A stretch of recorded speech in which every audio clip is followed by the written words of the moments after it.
Hello, I'm Earl of Dubshop Expedition. There. And we're here at Mototesto to install our very first Ranger Raptor TJM Snorkel in the Philippines. So we have here Mr. Tim Tuason of Mototesto. Hello. So ngayon, install natin siya.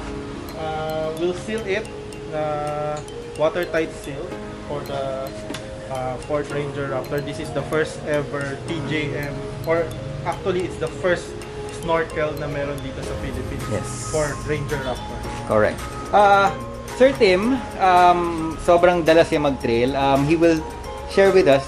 Sir Tim, ano ba ang benefits ng pagkakaroon ng snorkel for the car? Bakit ba natin ito kailangan lagyan?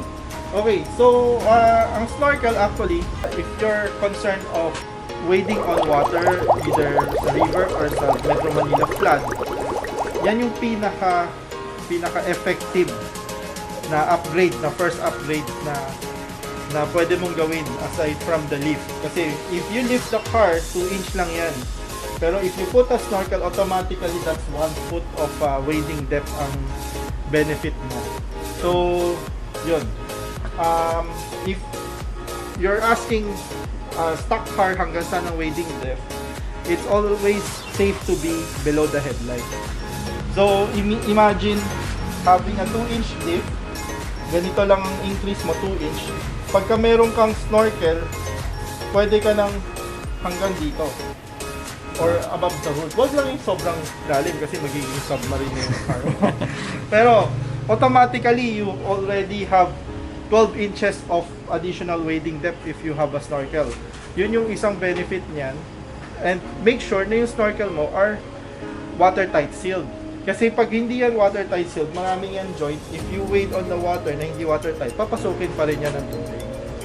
So aside from that, having a snorkel give you a more efficient sa engine kasi mas efficient yung airflow dahil nasa taas. Cold air yung hinihigop niya air, from the above. Yes, hindi sa ilalim ng wheel arch. At the same time, hindi madumi. So mas malinis nasa taas kaysa sa dito kasi pag nag-trail ka niyan, dusty yan, nahihigop niya agad. So yun yung dalawang benefit of having a snorkel. And it's a very very good investment dahil pagka nabasa at nakahigop ng tubig ang engine mo, 100,000+ ang gastos. And ayaw natin nun. Ayaw natin nun. Ayaw natin nun. Snorkel pa lang, malaking tulong na yan, malaking investment. It's a wise investment. Also, pogi siya. Pogi siya. So, yeah. let's go. Let's unbox the very first TJM Snorkel here in the Philippines. So, ito yung attachments natin. Attachment. Tapos ito yung snorkel head natin. Yung snorkel head natin, ito yung tip na wedge tail. But we have an option to have it the ram air. Pakita natin later kung ano yung ram air and the difference of the wedge tail. Okay. So, instruction manual. Meron tayong cutout for the fenders para hindi tayo magkamali ng butas. Guide na siya. So, kapag urig ang snorkel natin, hindi China, ito ang snorkel natin, may manual, may cutout na maayos, hindi yung bahala na kayo kung paano nyo install. Kasi mga China na snorkel, mga pwede na sabihin pang forma-forma, yun yung mga wala nang manual, bahala na kayo, puzzle nyo yan, bahala na kayo. Ito, proper product with manual, yan ang kailangan natin, diba? Alright, let's proceed with the installation.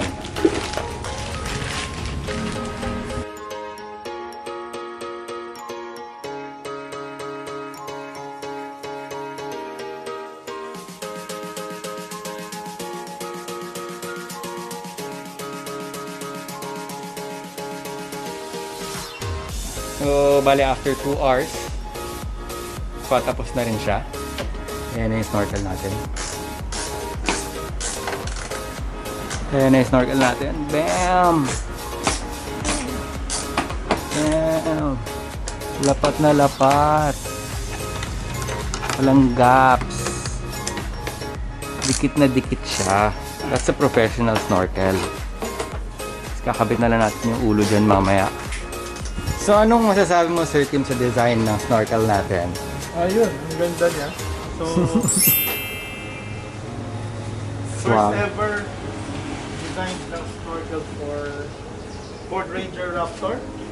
So it's a TJM Airtec. Kamusta naman yung fitting niya sa loob?